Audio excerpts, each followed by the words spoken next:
Big ব্যাশের সবশেষ মৌসুমেই Hobart হারিকেন্সের jersey গায়ে জড়ানোর কথা ছিল রিশাদ হোসেনের। বিসিবি থেকে একটা নির্দিষ্ট সময়ের জন্য এনওসি পেলেও বিপিএল ফ্র্যাঞ্চাইজির গ্যারাকলে পড়ে শেষ পর্যন্ত বিগ ব্যাশের সেই মৌসুমে আর খেলা হয়নি এই লেগ স্পিনারের। তবে আগামী মৌসুমে আবারও বিগ ব্যাশে খেলার সুযোগ এসেছে রিশাদের। অস্ট্রেলিয়ার তাসমেনিয়া রাজ্যের দল হোবার্ট হারিকেন্সের হেড অফ স্ট্র্যাটেজির দায়িত্বে আছেন তাসমেনিয়ার সবচেয়ে বিখ্যাত ক্রিকেটার রিকি পন্টিং।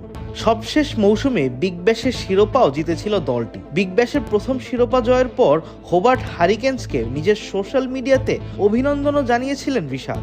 অস্ট্রেলিয়ার ঘরোয়া ক্রিকেটের সবচেয়ে জনপ্রিয় ফ্র্যাঞ্চাইজি টুর্নামেন্ট বিগ ব্যাশে এর আগে খেলেছিলেন বাংলাদেশের একজনই, সাকিব আল হাসান। মেলবোর্ন রেনেগেডস ও অ্যাডিলেড স্ট্রাইকার্সের জার্সি গায়ে জড়িয়েছিলেন বাংলাদেশের এই অলরাউন্ডার। আর সাকিবের পরই খেলার সুযোগ আসে রিশাদের।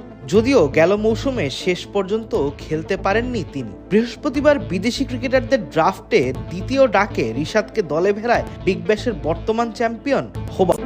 সবশেষ আসরে জাতীয় দলের ওয়েস্ট ইন্ডিজ সফর ও পরে বিপিএল এর জন্য অবশ্য গেল মৌসুমে বিগ ব্যাশে খেলার সুযোগ এলেও শেষ পর্যন্ত খেলতে যেতে পারেননি এই লেগ স্পিনার। বিসিবির পক্ষ থেকে রিশাদকে ওয়েস্ট ইন্ডিজ সফর ও বিপিএল এর মাঝে থাকা 9 দিনের জন্য অনাপত্তিপত্র দেওয়া হয়েছিল।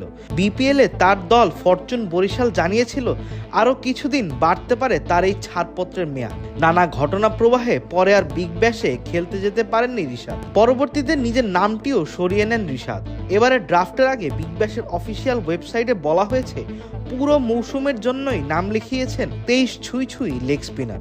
রিশাদের পাশাপাশি বিগ ব্যাশের আগামী আসরের জন্য নিবন্ধন করেছিলেন বাংলাদেশের আরও 10 ক্রিকেটার, যদিও তাদের কেউ শেষ পর্যন্ত আর দল পাননি। রিশাদ ছাড়াও এবারের বিগ ব্যাশে সবচেয়ে বড় চমক পাকিস্তানি ক্রিকেটাররা।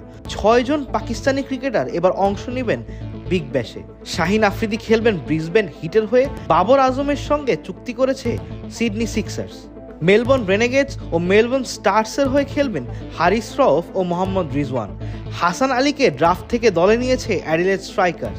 শাদাব খান খেলবেন সিডনি থান্ডার্সের হয়ে। এছাড়া রিশাদ সতীর্থ হিসেবে হোবার্টে পাচ্ছেন ইংল্যান্ডের রেহান আহমেদকে। পাশাপাশি Sam Curran, Luke Wood, Finn Allen বা হাসান খান সহ আরও অনেকেই এবারের বিগ ব্যাশে অংশ নিচ্ছেন। আগামী ডিসেম্বরের শেষ দিকে শুরু হওয়ার কথা বিগ ব্যাশের 15তম আসরের। এর পর্দা নামবে জানুয়ারির শেষের দিকে। আইসিসির এফটিপি অনুযায়ী তখন বাংলাদেশ জাতীয় দলের কোনো খেলা নেই। তবে 2026 সালের ফেব্রুয়ারিতে টি-20 বিশ্বকাপ থাকায় কিছুদিন এগিয়ে আনা হতে পারে বিপিএল এর পরবর্তী আসর।